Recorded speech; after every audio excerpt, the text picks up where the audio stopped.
Subscribe to our channel by clicking the subscribe button. Click the bell button and enjoy the latest uploads from our channel.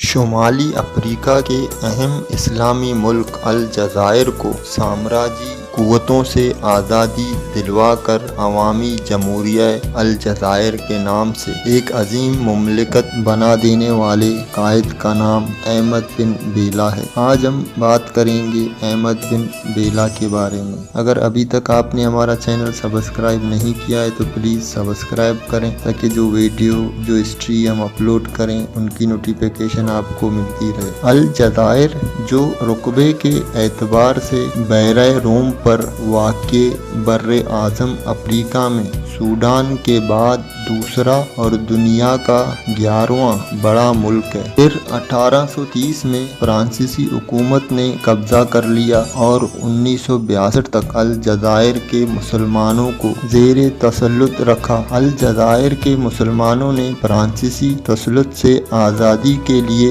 جدوجہد میں ناقابل بیان ظلم و بربریت کا سامنا کیا اور بے شمار انسانی جانوں کی قربانی پیش کی۔ الجزائر پر فرانس کے 132 سال کے جبری قبضے کے دوران لاتعداد فرانسیسی خاندان الجزائر میں جا کر آباد ہو گئے اور انہوں نے الجزائر کو اپنا مستقل مسکن تصور کر لیا، بلکہ الجزائر کو اپنے الگ نام سے پکارنے کے بجائے فرانسیسیوں نے اس ملک کو فرانسیسی الجزائر کا نام دے دیا۔ فرانسیسی ہر قیمت پر الجزائر کو اپنے قبضے میں رکھنا چاہتے تھے اور اس مقصد کے لیے انہوں نے جبر و تشدد کے تمام حدیں پار کر لی، مگر الجزائر کے مسلمانوں نے احمد بن بیلا کی قیادت میں آگ اور خون کی دریا عبور کر کے بالآخر آزادی کی منزل حاصل کر لی۔ 1954 سے 1962 کے دوران لڑی جانے والی اس آزادی کے جنگ میں 1 لاکھ سے زائد الجزائری حریت پسند اور 10,000 سے زائد فرانسیسی فوجی اپنی زندگی گنوا بیٹھے۔ احمد بن بیلا 25 دسمبر 1918 کو الجزائر کے ایک چھوٹے سے گاؤں ماگنیا میں پیدا ہوئے۔ ابتدائی تعلیم کے لیے وہ اپنے علاقے کے ایک اسکول میں داخل ہوئے۔ تعلیم کے دوران انہیں مسلمان ہونے کے ناطے ایک غیر مسلم استاد کے تعصب کا شکار ہونا پڑا اور انہیں اسکول سے نکال دیا گیا۔ 1936 میں احمد بن بیلا نے فرانسیسی فوج میں بطور رضاکار شمولیت اختیار کر لی، لیکن غلام ملک کے شہری ہونے کے ناطے فوج میں احمد بن بیلا کے لیے ترقی کے راستے مسدود تھے۔ بن بیلا کے بڑے بھائی نے بھی فرانسیسی فوج میں خدمات سر انجام دی اور پہلی عالمی جنگ میں جان سے ہاتھ دھو بیٹھے۔ احمد بن بیلا کے دیگر 2 بھائی بھی جوان عمری میں اللہ کو پیارے ہو گئے۔ 1940 کے بعد احمد بن بیلا نے مراکش انفینٹری کی ایک ریجیمنٹ میں شمولیت اختیار کر لی، جہاں انہیں وارنٹ آفیسر کے عہدے پر ترقی دے دی گئی۔ اپنی بہترین خدمات پر انہیں تمغہ جرات سے بھی نوازا گیا، مگر 1945 میں الجزائر کے مسلمانوں کے ساتھ فرانسیسی فوج کے ناروا سلوک کے باعث انہوں نے ملازمت سے استعفیٰ دے دیا اور نو آبادیاتی نظام کے خاتمے کے لیے جدوجہد کرنے والی ایک خفیہ تنظیم کے رکن بن گئے، جو بعد ازاں نیشنل لبریشن فرنٹ کے نام سے منظر عام پر آ گئی۔ 1951 میں احمد بن بیلا کو گرفتار کر لیا گیا اور انہیں 8 سال قید بامشقت کی سزا سنائی گئی۔ احمد بن بیلا جیل سے فرار ہونے میں کامیاب ہو گئے اور پہلے تیونس اور بعد میں مصر چلے گئے۔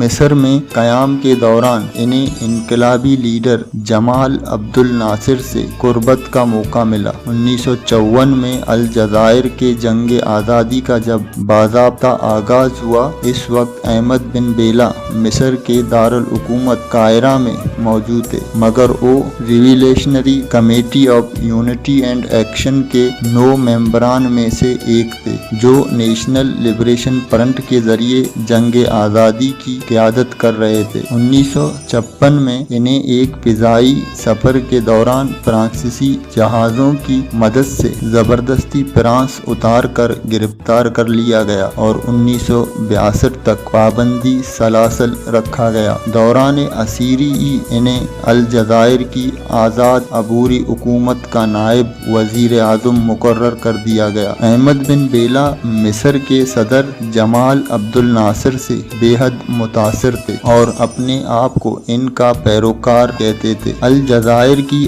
آزادی کے جدوجہد میں احمد بن بیلا کو حکومت پاکستان کی زبردست حمایت حاصل رہی اور پاکستان کی طرف سے انہیں غیر ملکی سفر کی سہولت کے لیے ڈپلومیٹک پاسپورٹ جاری کیا گیا۔ 1980 میں بھی الجزائر سے جلاوطنی کے وقت انہوں نے پاکستانی پاسپورٹ کے ساتھ ہی سفر کیا۔ 1962 میں الجزائر کی آزادی کے اعلان پر احمد بن بیلا کی شہرت آسمان کو چھونے لگی اور ان کی عوامی حمایت میں زبردست اضافہ ہو گیا اور فوج میں بھی انہیں کاتر کوا پذیرائی حاصل ہو گئی۔ ستمبر 1962 تک احمد بن بیلا نے الجزائر کے تمام علاقوں پر عملاً کنٹرول حاصل کر لیا اور 20 ستمبر 1962 کو ہونے والے انتخابات میں کامیابی حاصل کرتے ہوئے وزیر اعظم بن گئے۔ 29 دسمبر 1962 کو اقوام متحدہ نے احمد بن بیلا کو الجزائر کا منتخب حکمران تسلیم کر لیا اور الجزائر کو بطور آزاد مملکت 8 اکتوبر کو اقوام متحدہ کا 109واں رکن بنا لیا۔ 11 اپریل 2012 کو احمد بن بیلا الجزائر میں واقع اپنے آبائی گھر میں وفات پا گئے۔ وفات کے وقت ان کی عمر 94 برس تھی۔ دوستو، یہ تھی الجزائر کی آزادی کے ہیرو کی کہانی۔ اگر آپ کو پسند آئی تو لائک، شیئر اور کمنٹس ضرور کیجیے۔